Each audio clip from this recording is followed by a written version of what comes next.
Selamat bergabung di ibadah online GPDI Pasir Nangka. Mari kita sama-sama memuji dan meninggikan nama Tuhan.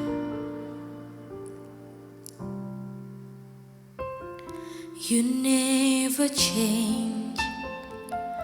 You are the God you say you are. When I'm afraid, you calm and still my beating heart. Stay the same. When hope is just a distant thought, you take my pain and you lead me to the cross. What love is this? You gave your life for me and made a way for me to know you, and I can face you're always enough for me. You're all I need. I look to you. I see the scars upon your hand and hold the truth that when I can, you always can. I'm standing here beneath the shadows of the cross. I'm overwhelmed that I kept finding open arms.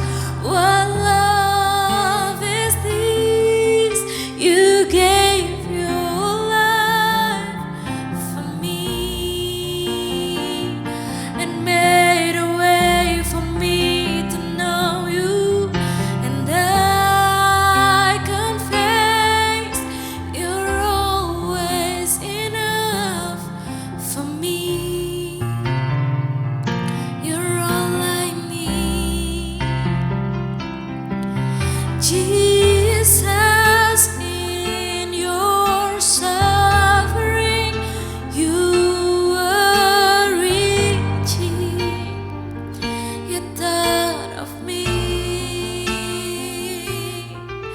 Jesus, in your suffering, you were reaching.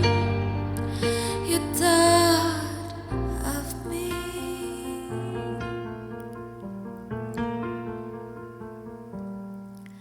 What love is this?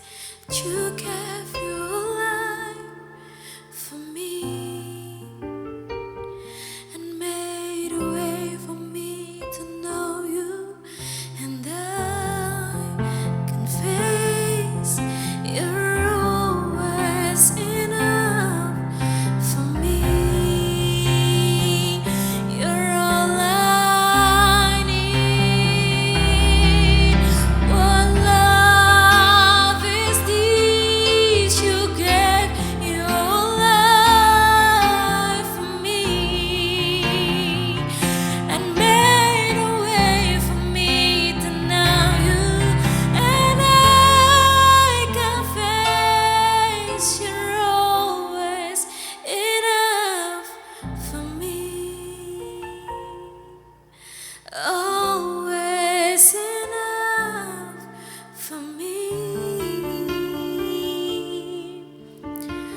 Always enough for me.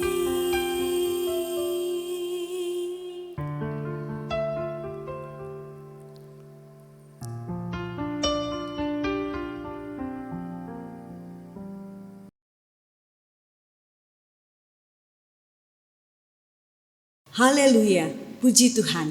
Jumpa kembali dalam ibadah online. Saya percaya Allah yang setia akan melimpahkan kasih karunia-Nya dan damai sejahtera bagi kita. Mari kita satukan hati berdoa untuk menyambut pemberitaan firman Tuhan. Terima kasih Tuhan, kalau kembali pada hari ini kami diperkenan untuk mendengarkan firman-Mu. Kami tahu ini semua karena kemurahan Tuhan. Itu sebabnya kami mohon kehadiran Roh Kudus di dalam setiap kehidupan pribadi kami lepas pribadi, sehingga kami dapat mengerti setiap isi hati-Mu bagi kami. Kami dikuatkan, kami diteguhkan untuk kami dapat terus setia menjadi pengikut Tuhan. Terima kasih, kami percaya Roh Kudus bekerja atas kehidupan kami semua. Di dalam nama Tuhan Yesus Kristus kami terima firman-Mu. Haleluya, amin. Hari ini tepat kita berada di hari Raya Pantekosta. Sehingga tema firman Tuhan pada hari ini adalah Pantekosta adalah hari raya yang sangat penting. Mari sama-sama kita buka di dalam Kisah Rasul pasalnya yang kedua ayat 1 sampai 4. Ketika tiba hari Pantekosta, semua orang berkumpul di satu tempat. Tiba-tiba turunlah dari langit suatu bunyi seperti tiupan angin keras yang memenuhi seluruh rumah di mana mereka duduk. Dan tampaklah kepada mereka lidah-lidah seperti nyala api bertebaran dan hinggap pada mereka masing-masing. Dan penuhlah mereka dengan Roh Kudus, lalu mereka mulai berkata-kata dalam bahasa-bahasa lain seperti yang diberikan oleh Roh itu kepada mereka untuk mengatakannya. Pantekosta memiliki arti dalam bahasa Yunani adalah hari ke-50.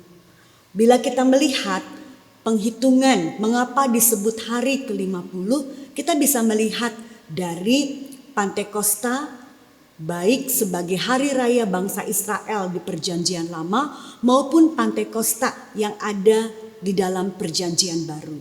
Kalau kita mendapati di dalam gambar saya perlihatkan bahwa penghitungan hari ke-50 itu dimulai dari tanggal 16 Abib, yaitu ketika bangsa Israel merayakan hari raya buah sulung. Yang sebelumnya ada hari raya roti tidak beragi dan ada hari raya Paskah. Ketiga hari raya ini merupakan satu kelompok yang disebut hari raya Paskah. Nah, kalau kita melihat di dalam gambar bahwa sejak tanggal 16 Abib itu akan dihitung 7 minggu untuk mendapatkan hari raya Pantekosta. 7 kali 7 adalah 49 dan pada hari yang ke-50 itulah yang disebut dengan hari Pantekosta. Demikian pula pada masa Perjanjian Baru, Pantekosta itu tetap memiliki arti yang sama, yaitu hari ke-50. Hal ini dihitung setelah Yesus bangkit dari kematian, dia menampakkan diri, membuktikan bahwa dia hidup selama 40 hari dan sebelum dia naik ke surga pada hari yang ke-40 dia berpesan kepada murid-muridnya untuk menunggu selama 10 hari di kamar loteng Yerusalem. Dan pada hari yang ke-10 maka Roh Kudus dicurahkan. Hari Pantekosta itu terjadi. Jadi 40 hari waktu di mana Yesus membuktikan bahwa dia hidup ditambah dengan 10 hari menantikan Roh Kudus, janji Bapa. Murid-murid Tuhan berdoa itu genap menjadi 50. Demikianlah mengapa Pantekosta itu memiliki arti hari yang ke-50. Angka ke-50 juga selain berarti angka pencurahan Roh Kudus, itu juga memberikan arti tentang pembebasan atau kebebasan dari suatu beban. Menjadi kebiasaan dari bangsa Israel bahwa setiap tahun yang ke-50 maka mereka akan memperingati apa yang disebut dengan tahun Yobel. Yobel itu harus diumumkan dengan peniupan sangkakala pada hari pendamaian. Dan pada waktu itulah semua hutang dianggap lunas. Warisan akan dikembalikan kepada pemilik yang sah. Dan mereka yang bekerja sebagai buruh paksa untuk membayar hutang diberi kebebasan untuk kembali pulang ke rumah dan ke tanah mereka. Ada sebuah pembebasan yang terjadi ketika hari Pantekosta. Dengan kata lain, ketika Roh Kudus dicurahkan, maka terjadi kebebasan. Itu sebabnya mengapa Pantekosta itu penting, karena Roh Kudus menghancurkan kuk dan beban. Jika kita membaca di dalam Di dalam Roma pasal 8 ayat 2 dikatakan, roh yang memberi hidup telah memerdekakan kamu dari hukum dosa dan hukum maut. Ketika Roh Kudus dicurahkan, maka ada pembebasan dari hukum dosa dan hukum maut. Ada kemerdekaan yang dapat dialami oleh setiap orang yang menerima kehadiran Roh Kudus di dalam hidupnya. Bahkan Yesaya pasal 10 ayat 27 dikatakan, itu akan terjadi pada hari itu bahwa beban yang akan diambil dari bahumu dan kuk dari lehermu, dan kuk itu akan dihancurkan karena minyak urapan. Terjemahan King James mengatakan begitu, bahwa setiap kuk, setiap beban yang begitu menekan akan dihancurkan oleh minyak urapan. Itu sebabnya mengapa hari Pantekosta itu penting, karena hadirnya Roh Kudus akan menghancurkan setiap kuk dan beban. Ada kemerdekaan yang dapat dialami oleh setiap orang yang percaya dan menerima kehadiran Roh Kudus. Berikut kita akan melihat bahwa Pantekosta itu bukan sekedar hari raya yang bersejarah dan harus diperingati, tetapi harus menjadi pengalaman hidup setiap orang percaya. Karena dalam masa raya Israel yang merupakan ketetapan Allah bagi Israel, menggambarkan tentang tahap-tahap pertumbuhan gereja atau orang percaya. Tahap-tahap pertumbuhan gereja atau orang percaya ini tersembunyi dalam karya Yesus yang disimbolkan di dalam masa raya Israel. Kalau kita melihat bahwa di dalam kitab Imamat diceritakan di sana bahwa ada 7 hari raya atau masa raya Israel. Yang pertama adalah hari raya Paskah, yang kedua hari raya roti tidak beragi, yang ketiga hari raya buah sulung, yang keempat hari raya Pantekosta, yang kelima hari raya bunyi nafiri, yang keenam hari raya pendamaian, yang ketujuh hari raya pondok daun. Ketujuh hari raya atau masa raya ini dikelompokkan menjadi 3. Yang pertama, kelompok yang pertama Paskah, roti tidak beragi, buah sulung, itu disebut hari raya Paskah. Hari raya besar pertama yaitu Paskah. Kemudian Pantekosta berdiri sendiri, hari raya besar kedua yaitu Pantekosta. Dan yang berikut adalah hari raya besar ketiga pondok daun. Di dalamnya terdapat hari raya bunyi nafiri, hari raya pendamaian, dan hari raya pondok daun. Nah, ketujuh hari raya ini yang diklasifikasikan menjadi 3 hari raya besar, ini menunjukkan kepada kita tentang karya Kristus Yesus, baik yang sudah dilakukan, yang sedang dilakukan di dalam gereja melalui pekerjaan Roh Kudus, dan yang akan dilakukan pada waktu Tuhan Yesus datang kali yang kedua. Saudara bisa melihat di dalam gambar yang saya sajikan dalam slide, kita mendapati di sana adalah Passover, yaitu hari raya Paskah, melambangkan tentang Yesus mati. Kemudian hari raya Unleavened Bread, yaitu hari raya roti tidak beragi yang menggambarkan Yesus dikuburkan.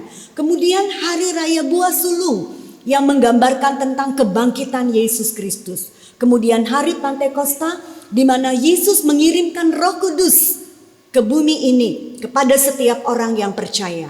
Lalu kemudian hari raya bunyi nafiri yang menggambarkan tentang kedatangan Tuhan kali yang kedua. Hari raya pendamaian yang menggambarkan tentang Yesus akan datang menjadi hakim. Kemudian hari raya tabernakel atau hari raya pondok daun yang menggambarkan bahwa Yesus akan datang berkemah di antara umatnya, yaitu pada zaman kerajaan 1000 tahun damai. Kita melihat bahwa ini semua menunjukkan karya Kristus Yesus, baik yang sudah dilakukan, yang sedang dilakukan, dan yang akan dilakukan. Bila kita melihat ketujuh hari raya ini yang dikelompokkan kepada 3 bagian besar, maka kita akan melihat bahwa di dalamnya itu terdapat tahap pertumbuhan dari gereja atau orang percaya. Nah, kalau kita melihat kelompok yang pertama Paskah itu menggambarkan tahap pertumbuhan gereja terkait keselamatan. Ini adalah tahap yang pertama. Karena anak percaya kepada anak domba Paskah, membuang segala ragi, menjadi anak sulung, mengalami kelahiran baru dan menjadi anak sulung, maka itu akan membawa menuju kepada kedewasaan, yaitu mengalami baptisan Roh Kudus. Dan ini merupakan tahap yang kedua yang disebut dengan tahap kedewasaan. Hari Pantekosta, hari baptisan atau dipenuhi dengan Roh Kudus. Ini merupakan titik awal, starting point seseorang atau gereja Tuhan, orang yang percaya dapat bertumbuh dari kedewasaan menuju kepada kesempurnaan. Karena ketika pada hari raya Pondok Daun, hari raya ketiga besar dari bangsa Israel, gereja Tuhan harus sempurna. Karena di sana Yesus Kristus akan hadir menjadi mempelai pria yang siap bertanding dengan mempelai wanita yang dewasa, yang sempurna. Itu sebabnya sangat penting Roh Kudus, hari raya Pantekosta itu sangat penting. Karena apa? Karena Roh Kudus menjadi penolong orang percaya atau gereja untuk bertumbuh dari kedewasaan menuju kepada kesempurnaan. Haleluya, puji Tuhan. Berikutnya kita juga akan melihat yang ketiga dari sangat pentingnya hari Pantekosta. Di dalam Kisah Rasul pasal 2 ayat 2 sampai 4 tadi kita sudah baca, kita mendapati di sana bahwa ketika Roh Kudus turun, ada suatu bunyi seperti tiupan angin keras. Telinga orang-orang percaya yang ada pada waktu itu mendengar suara seperti tiupan angin keras yang memenuhi ruangan. Yang berikut kita melihat bahwa orang percaya yang ada di dalam ruangan itu pun mereka melihat dengan matanya. Tampak kepada mereka dikatakan lidah-lidah seperti nyala api bertebaran dan hinggap pada mereka masing-masing. Kemudian kita juga melihat bahwa ketika Roh Kudus memenuhi mereka, lidah mereka mulai berkata-kata sesuai dengan bahasa yang diucapkan, yang diberikan Roh Kudus untuk mengucapkannya. Kalau kita mendapati di sana ada telinga yang mendengar, ada mata yang melihat, ada lidah yang berkata-kata. Ini merupakan indera jasmani daripada manusia, daripada kita secara jasmani. Tetapi yang saya ingin tekankan di sini, ketika Roh Kudus hadir, maka Dia akan mengaktifkan indera rohani. Indera rohani itu akan menolong kita untuk memahami dan mengerti hal-hal yang bersifat spiritual atau hal-hal yang sorgawi. Dengan indera rohani seperti inilah maka kita bisa bertumbuh dari tingkat kedewasaan Pantekosta kepada kesempurnaan. Jadi ketika dia datang pada hari raya Pondok Daun, Yesus datang kali yang kedua, kita sudah sempurna. Karena apa? Karena selain Roh Kudus memberikan pertolongan kepada kita, maka Roh Kudus pun mengaktifkan indera rohani kita. Dengan indera rohani ini kita akan memahami dan mengerti hal-hal spiritual. Saudara yang dikasihi Tuhan, di dalam Ibrani pasalnya yang kelima jelas dikatakan di sana, tetapi makanan keras adalah untuk orang-orang dewasa yang karena mempunyai panca indera yang terlatih untuk membedakan yang baik dan yang jahat. Manusia dewasa memiliki panca indera yang terlatih. Demikian juga gereja Tuhan yang sudah mengalami kepenuhan Roh Kudus adalah gereja Tuhan yang dewasa, yang dengan pertolongan Roh Kudus dia sedang bertumbuh menuju kepada kesempurnaan. Dan Roh Kudus ketika dia memenuhi, dia akan mengaktifkan indera-indera rohani kita. Dan indera rohani ini merupakan hal yang sangat penting. Coba saudara dapat bayangkan ketika telinga kita tidak bisa mendengar sejak lahir, misalnya tuli, maka kita tidak akan pernah bisa berbicara. Demikian juga, kalau telinga rohani kita tidak memiliki ketajaman kepada suara firman Tuhan, maka mulut kita ini tidak akan pernah bisa memuji Tuhan, tidak akan pernah bisa bersyukur, tidak akan pernah bisa bersaksi, tidak akan pernah bisa memuliakan nama Tuhan.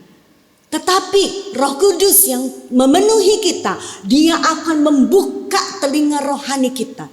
Saudara yang dikasihi Tuhan, pentingnya indera pendengaran ini adalah firman Tuhan katakan bahwa iman itu timbul dari mendengarkan firman Tuhan.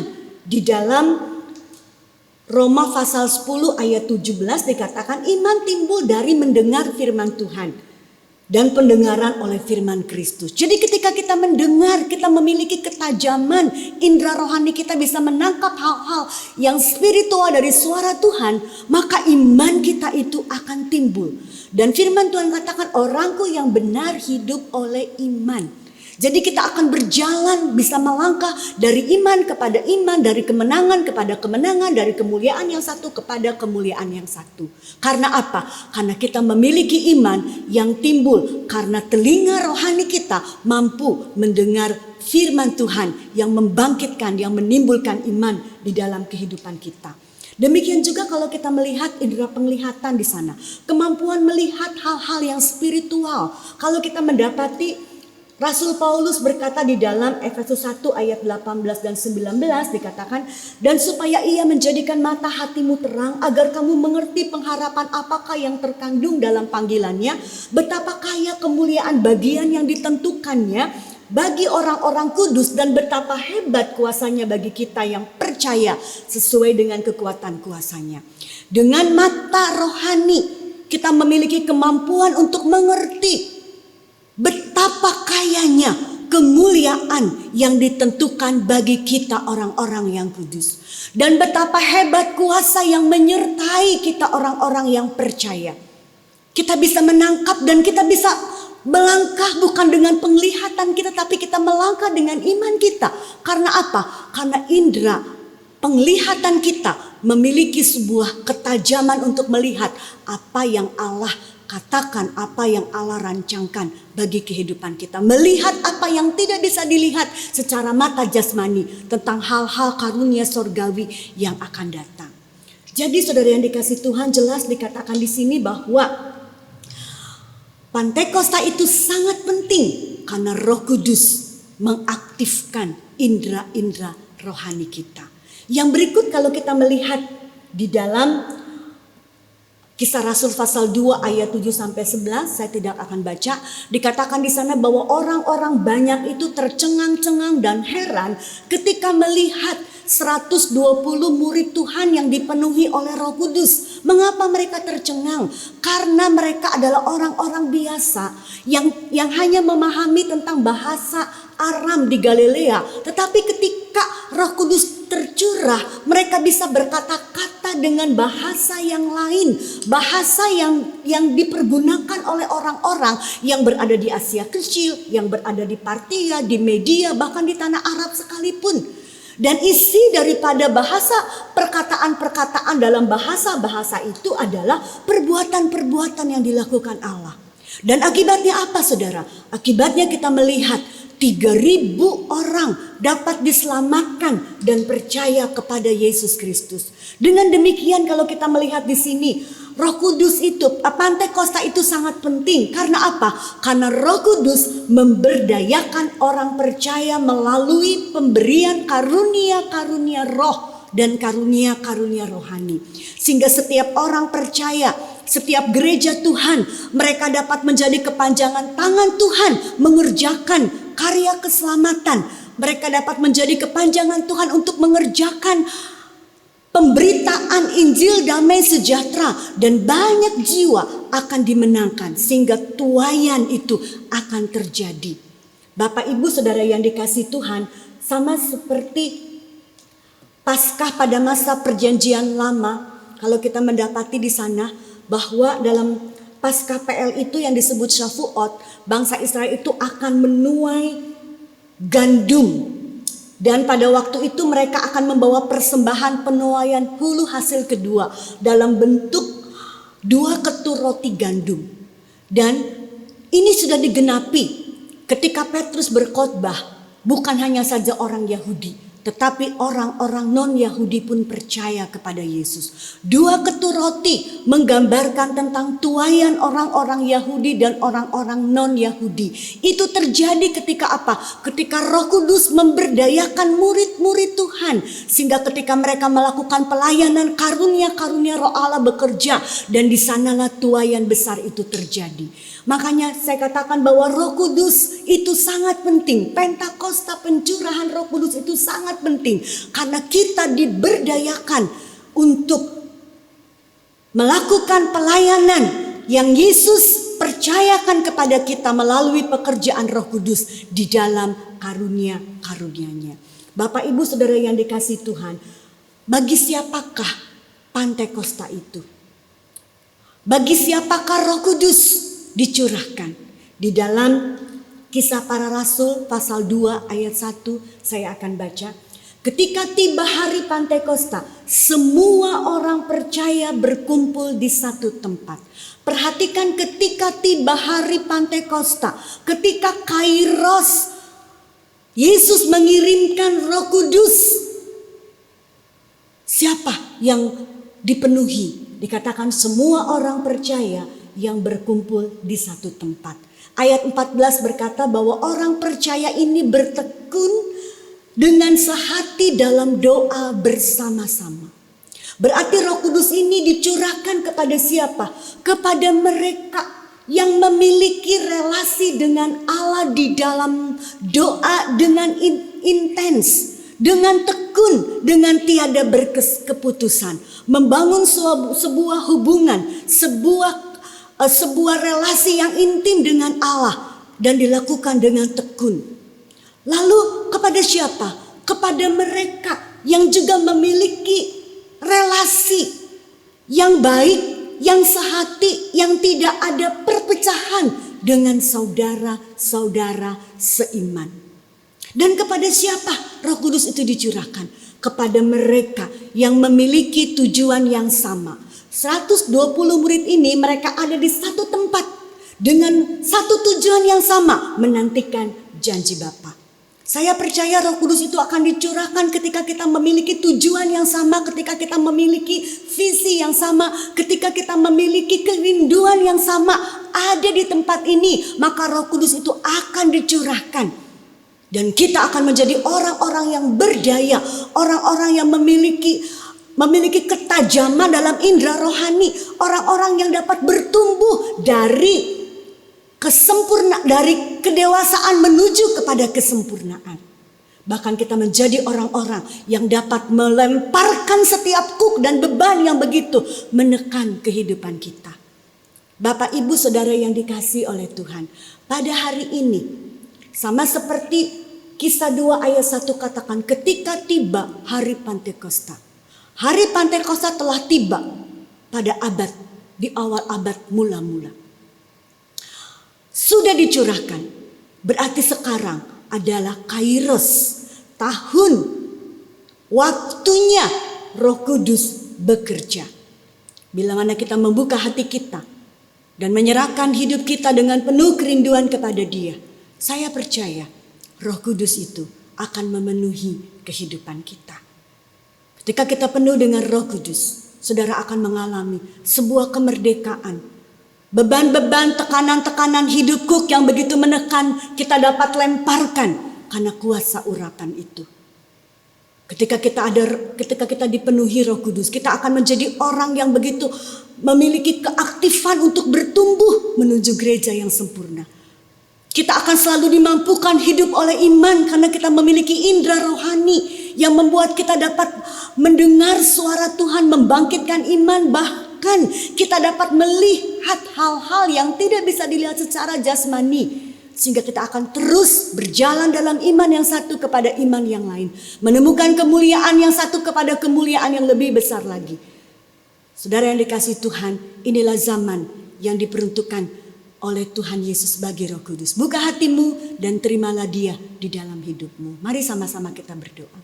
Terima kasih Tuhan Yesus untuk firman-Mu yang sudah kami dengar. Kami bersuka cita karena Engkau telah mengirim Roh Kudus bagi kami. Penolong yang lain yang sama seperti Engkau, yang akan menyertai kami dan membuat kami mampu untuk bertumbuh menjadi gereja yang sempurna. Yang akan mengaktifkan segala indera rohani kami, sehingga kami dapat berjalan dari iman yang satu kepada iman yang lain. Kami akan melangkah dari kemuliaan yang satu kepada kemuliaan yang lain. Kami bersyukur karena Roh Kudus memberikan kepada kami karunia-karunia, sehingga kami boleh menjadi anak-anak Tuhan yang berdaya untuk pelayanan, pelebaran pekerjaan Tuhan. Kerajaan surga, kerajaan Allah semakin diperlebarkan. Terima kasih Tuhan untuk firman-Mu meteraikan dalam hati kami, dan kami bersuka cita karena Roh Kudus boleh memenuhi hidup kami. Di dalam nama Tuhan Yesus Kristus kami berdoa dan mengucap syukur. Haleluya. Amin.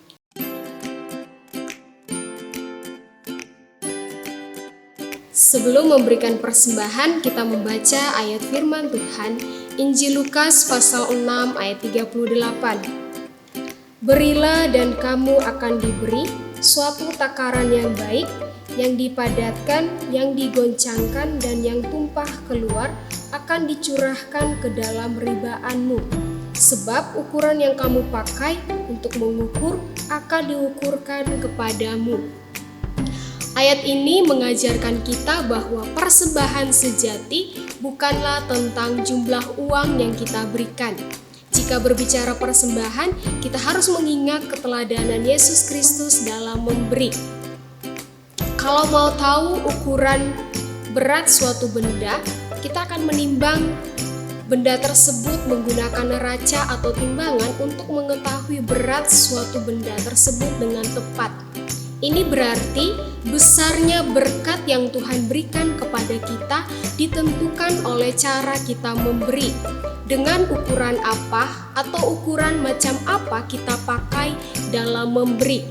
Dan ukuran yang sama yang dipakai Tuhan untuk mengembalikan berkat-Nya kepada kita.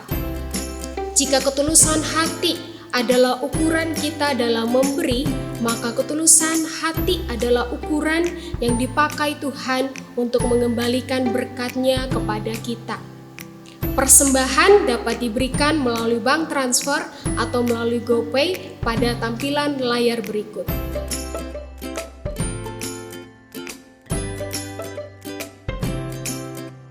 Kita masuk dalam warta gereja, dapat dilihat pada tampilan berikut.